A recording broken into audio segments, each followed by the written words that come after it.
আজ মনে হলো এই ভিডিওটি খুব করা দরকার। যখন কোনো মানুষ বিপদে পড়ে তখন কিন্তু আসলে সেরকম কাউকে পাশে পায় না, কাছে পায় না। কিন্তু আমি কদিন যাবৎ ভীষণভাবে মনের দিক থেকে ভেঙে পড়েছিলাম। কি করব আমার মেয়েটাকে নিয়ে চিন্তায়, কি করা উচিত আমার। আমি এতটাই ভেঙে পড়েছিলাম যে মনে হচ্ছিল যেন আমি আর পারছি না। কিন্তু আমি দেখলাম সেই সময় আমার এই 7,000 যে ফেসবুক পরিবারের মধ্যে থেকে কিছু ভাই বোন হয়েছে যারা কিনা ভীষণভাবে আমার খোঁজ নিয়েছে, খবর নিয়েছে, এমনকি ফোনও করেছে।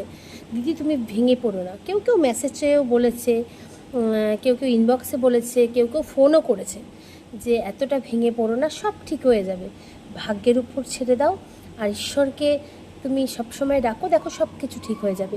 আজ সকালেও এক বোন ফোন করে বলছে, দিদি তুমি ভেঙে পড়ো না, সব ঠিক হয়ে যাবে, তোমার সাথে দেখো খারাপ হবে না, তুমি এতটা ভেঙে পড়লে যদি তোমার কিছু হয় তাহলে তখন তোমার মেয়েকে কে দেখবে।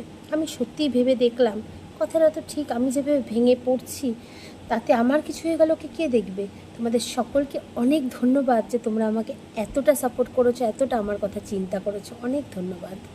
সত্যিই তোমরা পাশে ছিলে বলেই হয়তো এটুকু আগাতে পেরেছি।